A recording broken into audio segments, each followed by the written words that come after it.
Trump and I, we've had a hell of a journey. I hate it being this way. Oh, my God, I hate it. From my point of view, he's been a consequential president. But today, first thing you'll see, all I can say is count me out. Enough is enough. I've tried to be helpful.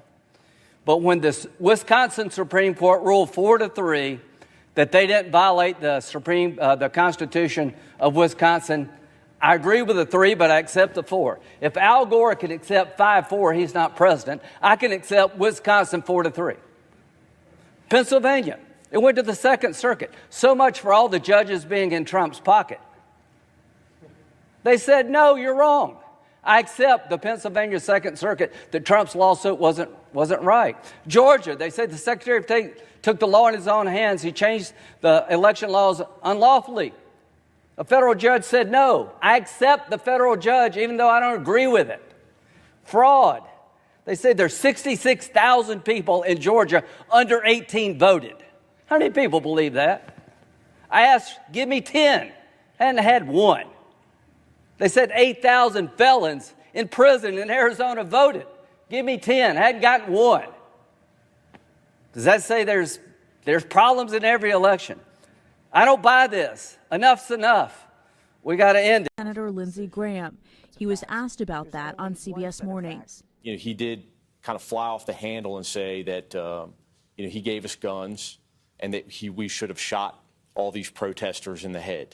The first thing that stands out to me is how embarrassed and disgusted I am that the United States Capitol could be taken over by domestic terrorists while we're in session, transferring power from one president to the other, that a band of people who are terrorists, not patriots, literally occupied the floor of the House, drove the Senate out of its chamber.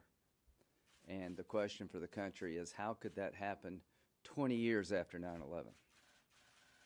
September this year will be the 20th anniversary of the attack on our nation. It is mind-boggling that such an event could occur. So what am I calling for? I'm calling for a joint task force to be assembled and spend all the time and money necessary to identify every person who breached the security of the Capitol, who occupied the chambers, who invaded offices and destroyed property. There's a ton of video evidence out there. I was interviewed this morning by 2 FBI agents. They came to my house wanting to know if I had any surveillance cameras outside my house. I did not, but I'm encouraged they're on the case. Trust me, in the social media world that exists today, it won't be that hard to find thousands of people who took the law in their own hands. The people sitting in the chairs need to be sitting in a jail cell. The people who attacked the Capitol Hill police need to be charged with attacking a police officer. Sedition may be a charge for some of these people. So I will, for the next 6 years, God willing, every week ask of the Department of Justice, starting with this Department of Justice and the next Department of Justice, what kind of progress are you making in holding those accountable, the domestic terrorists who took over the House and the Senate chambers and laid waste to Capitol Hill? What do you need that you don't have? If you need more prosecutors, money will not be an object. If you need more investigators, we'll provide you the resources. This is a moment for the nation to show will and determination, to be a nation of laws, that anarchy shall not reign, the Constitution controls, not the mob.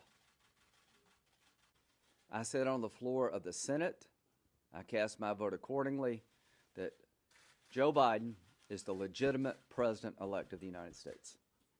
Are there irregularities in this election? Yes, I'm sure they are. Have they been overblown? Absolutely. There's been a constant effort by people from the president's legal team to provide misinformation, to distort the facts, to make accusations that cannot be proven. That needs to stop. As to the 25th Amendment being invoked, I do not believe that's appropriate at this point. I'm looking for a peaceful transfer of power. I'm looking for the next 14 days to reset, and we will hand off power in a traditional sense by being a peaceful transfer. To those who were pushing the idea that Vice President Pence had the power to unilaterally set aside certified electoral votes from a single state or send them back, you have cheapened the idea of constitutional conservatism. So when asked to do something against conservative values that would be harmful to the nation, Mike Pence said no. Other people chose this moment to advance their personal causes. Never get Obama to do that. Obama had a good relationship with him, but with Senator McCain, we begged him, do not leave Iraq. But he did. As to yesterday, it breaks my heart that my friend, a president of a consequence, would allow yesterday to happen. And it will be a major part of his presidency. It was a self-inflicted wound. It was going too far. And here's the one thing I can say. The next 2 weeks can begin to right the ship depending on how the president behaves. And over time, his presidency will be viewed in a fuller context. The final thing, Joe Biden. I've traveled the world with Joe. I hoped he lost. I prayed he would lose. He won. He's the legitimate president of the United States. I cannot convince people, certain groups, by my words, but I will tell you by my actions that maybe I, above all others in this body, need to say this. Joe Biden and Kamala Harris are lawfully elected and will become the president and the vice president of the United States on January the 20th.